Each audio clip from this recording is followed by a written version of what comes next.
कोई टक्कर में नहीं है। सभी जात, सभी वर्ग, सभी संप्रदाय के लोग नीलम देवी को वोट दे रहे हैं। विधानसभा चुनाव में 10 लाख नौकरी देने की बात कही थी, आते के साथ उस पर काम करना शुरू कर दिए हैं। और आप देखे होंगे जो नर्स लोगों का बड़े पैमाने पर करीब 10,000 नर्स का आते आते बहाली की है। नमस्कार, मैं साकेत कुमार, आप लाइव सिटीज देख रहे हैं। आज देखिए हमारे साथ बातचीत करने के लिए भोला यादव, लालू प्रसाद यादव के हनुमान कहे जाने वाले भोला यादव हमारे साथ बातचीत करने के लिए मौजूद। इनसे बातचीत करते हैं मोकामा उपचुनाव के ऊपर की कैसी तैयारी है, क्षेत्र में घूम रहे हैं, कितना काम हो चुका और कितना काम करना और बाकी है। क्या कुछ कहेंगे, क्षेत्र में घूमने से क्या पता चल रहा है आपको? एक तरफा बयार है जी और हमारे कैंडिडेट नीलम देवी भारी वोट से जीतने जा रही है। आज हम करीब 5 पंचायत में डिफरेंट जगह पर लोगों के साथ बैठक किए, मिले, तो उसमें हमने पाया है जो कहीं कोई टक्कर में नहीं है। सभी जात, सभी वर्ग, सभी संप्रदाय के लोग नीलम देवी को वोट दे रहे हैं और इनके टक्कर में कहीं कोई है नहीं। मोकामा विधानसभा क्षेत्र में जब आप घूमते हैं, लोगों से मिलते हैं, जनसंपर्क अभियान में लगातार बने हुए हैं, क्या मुद्दे आपको सुनने को मिल रहे हैं? इस बार अगर जो नीलम देवी जीतती है यहाँ से तो क्या मुद्दा है? कुछ बातचीत होती है लोगों से, क्या पता चलता है? देखिए, अभी तक हम लोगों की सरकार नहीं थी, अब हम लोगों की सरकार है। सबसे बड़ा मुद्दा है यहाँ टाल का विकास। टाल क्षेत्र में खास करके पिछले 3 साल से फसल नहीं हो पा रहा है। जल निकासी का समस्या है। ये सब समस्याओं को किसानों के का जो मेन मुद्दा है, इस मुद्दे पर नीलम जी का विशेष रूप से फोकस है।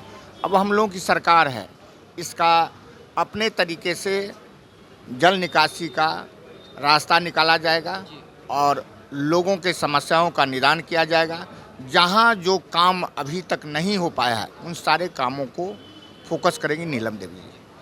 पिछले दिनों यहाँ पे कृषि मंत्री सरजीत आए हुए थे, उनसे जब बातचीत मेरी हुई थी, मैंने उनसे पूछा था कि टाल के ऊपर क्या काम कर रहे हैं आप, तो उन्होंने इस चीज़ को मतलब साफ तौर पे जवाब नहीं दिया। उन्होंने कहा कि आपको टाल चाहिए कि रोजगार चाहिए। इस चीज़ को थोड़ा आप क्लियर करेंगे? टाल, क्योंकि वो कृषि मंत्री है, सवाल तो मेरा उन्हीं से रहता। टाल जो इलाका है, हाँ, वो कहीं ना कहीं इस इलाके के लोगों का अर्थव्यवस्था का बड़ा अंग है। उस अर्थव्यवस्था के अंग को सुदृढ़ करना सरकार की जिम्मेवारी है और हम समझते हैं इस इलाके में सबसे बड़ा समस्या है अभी बांध बन जाने के बाद पानी निकासी का। उसका यदि रास्ता निकल जाए तो फिर कोई समस्या टाल का नहीं रह जाएगा। जिस तरह से लोग एक फसल उपजाते थे और पूरे साल तक चैन से रहते थे, उसी तरह से फिर से वो फसल लहलाएगा और आने वाले कल में निश्चित तौर से टाल का जो विकास होना है वो होगा। आप जो बात कह रहे हैं वो जनता के बीच में सिर्फ आश्वासन के रूप में काम करेगी, वास्तविक में जब सरकार यहाँ पे बनेगी तो इसके ऊपर कुछ काम होगा? सरकार हमारी बन गई है, इस पर काम शुरू है। रही बात उसका रूपरेखा, आपको जल्द ही दिखाई देगा। सड़कें तो आपको दिखाई दे रही है, लेकिन जल निकासी का भी प्रोसेस जल्द ही दिखाई देगा। मोकामा विधानसभा क्षेत्र का जो सबसे बड़ा मुद्दा है वो है अस्पताल का। अभी तो जो राज्य में मंत्री हैं तेजस्वी जी, क्या कुछ काम करेंगे यहाँ पे अगर जो विधायक उनकी उम्मीदवार जीतती है तो? हमने कन्हाईपुर में देखा, मेकरा में देखा, जो अस्पताल की स्थिति जो है पूरी तरह से जर्जर है। निश्चित तौर से हमारे नेता आदरणीय तेजस्वी प्रसाद यादव जी के पास ये सब मुद्दे जाएंगे और इस सब अस्पतालों का कायाकल्प होगा और डॉक्टरों का डिप्लॉयमेंट सब जगह होगा। क्योंकि बड़े पैमाने पर बहाली होने जा रही है, ये स्वास्थ्यकर्मी का बड़े पैमाने पर बहाली होने जा रही है, चिकित्सक का, तो उन लोगों का पोस्टिंग मुख्य रूप से देहाती इलाकों में जो अस्पताल है, छोटे छोटे अस्पताल है, उस सब पर करने का काम हमारे नेता करेंगे। इस दिशा में काम बहुत तेज़ी से शुरू हो गया है। अस्पताल का जो मुद्दा मैंने आपको बताया वो तो प्राथमिक है, और इतने बड़े क्षेत्र में, मोकामा विधानसभा क्षेत्र में, यहाँ का जो रेफरल अस्पताल है, सरकारी अस्पताल है, वहाँ पे और लगभग बीते 2 महीनों से आपकी सरकार यहाँ पे है और यहाँ पे अभी आप चुनाव लड़ रहे हैं, तो इस पे तो आपको विशेष ध्यान देना चाहिए। और जैसा कि आप लालू प्रसाद यादव के हनुमान कहे जाते हैं, तो आपका तो वैसे निजी तौर पर बहुत बातचीत होती होगी, तो क्या कुछ तैयारी चल रही है, कितने दिनों में काम हो जाएगी? देखिए, हमारे तेजस्वी जी स्वास्थ्य मंत्री जो बने हैं, वो उनका काम दिखाई दे रहा है। वो जब विधानसभा चुनाव में 10 लाख नौकरी देने की बात कही थी, आते के साथ उस पर काम करना शुरू कर दिए हैं। और आप देखे होंगे जो नर्स लोगों का बड़े पैमाने पर करीब 10,000 नर्स का आते आते बहाली किए हैं। तो इतने कम समय में बहाली कर देना और अगला प्रोग्राम सेट कर देना, सभी डिपार्टमेंट में जो भी रिक्ति है उस पर काम करना, ये दर्शाता है जो इनका दूरदर्शिता इन सब चीज़ों पर है।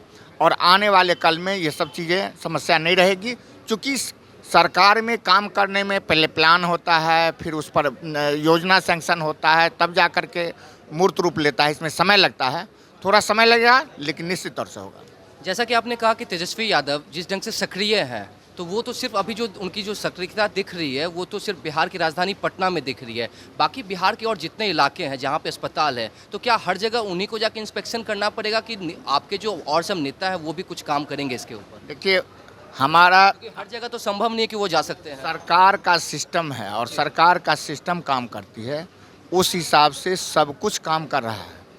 अब जहां उनको लूप फॉल्स लगा, अपने भी गए, यदि ज़रूरत पड़ेगा तो अन्य ज़िलों में भी यदि उनको उस तरह का पता चलेगा तो वहाँ भी जाएंगे। लेकिन एक जगह हांडी का चावल एक देखा जाता है, एक देखने के बाद अपने आप पता चलता है कि ये कितना हद तक सीझा हुआ है।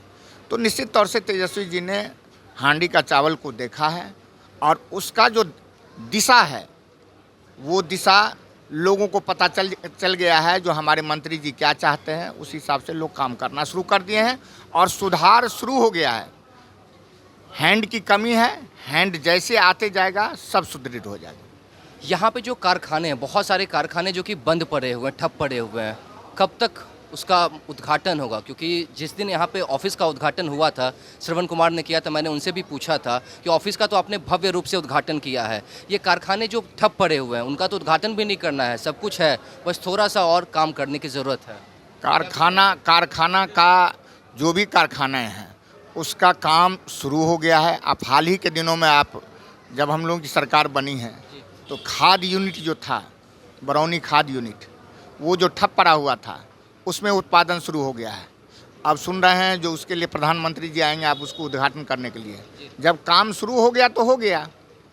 ये सरकार के प्रेशर का परिणाम है और जो भी कारखानाएं बंद हैं हमारे उद्योग मंत्री जी जरूर इस सब पर ध्यान देंगे और निश्चित तौर से उन सब चीज़ों को पुनर्जीवित करेंगे। अंतिम सवाल मेरा आपसे यह रहेगा कि मोकामा विधानसभा क्षेत्र में अगर नीलम देवी जो उम्मीदवार है महागठबंधन की, अगर उनकी जीत होती है तो क्या कुछ सरकार पहला काम करेगी? एक दो बिंदुओं में अगर जो आप समझाने की कोशिश करें और मोकामा की जनता से क्या कुछ कहेंगे आप? मैं आपसे आपके चैनल के माध्यम से एक बात निश्चित कर देना चाहता हूं, जो नीलम देवी की मुख्य प्राथमिकता है मोकामा का विकास, टाल क्षेत्र का विकास और साथ ही साथ यहाँ के स्वास्थ्य, किसानों की समस्या, ये सब चीज़ें जो भी है, प्रशासन, ये सब चीज़ों पर उनका मुख्य फोकस रहेगा। हमारा खास करके मोकामा क्षेत्र के जनता से एक ही अपील है, जो महागठबंधन की जो सरकार बनी है 7 दलों के मेल से, ये सरकार सशक्त सरकार है। इस पर या मोकामा की जनता भरोसा करें और आने वाले दिनों में निश्चित तौर से उनको इसका अच्छा फल दिखाई देगा। इसीलिए नीलम देवी को भारी मतों से विजयी बनावें और यहाँ का विकास करावें। एक सवाल और मैं आपसे पूछना चाहता हूँ, कल जो ललन सिंह का रोड शो है, क्या आप भी उसमें नजर आने वाले हैं? नहीं, हमारा प्रोग्राम, सभी हमारे जितने भी सीनियर लीडर हैं सबका प्रोग्राम शेड्यूल अलग अलग है। अभी हमारे साथ बातचीत करने के लिए मौजूद थे भोला यादव। क्या कुछ कह रहे थे आपने सुना? इनका साफ तौर पे कहना है कि क्षेत्र में अगर नीलम देवी की जीत होती है तो राज्य में सरकार जो है तेजस्वी यादव की सरकार जिस ढंग से काम कर रही है उसी तेज़ी से काम वो यहाँ पे भी करेंगे। तो इसी तरह की तमाम खबरों को देखने के लिए आप हमारे चैनल को सब्सक्राइब करें, फेसबुक पेज को लाइक करें। धन्यवाद।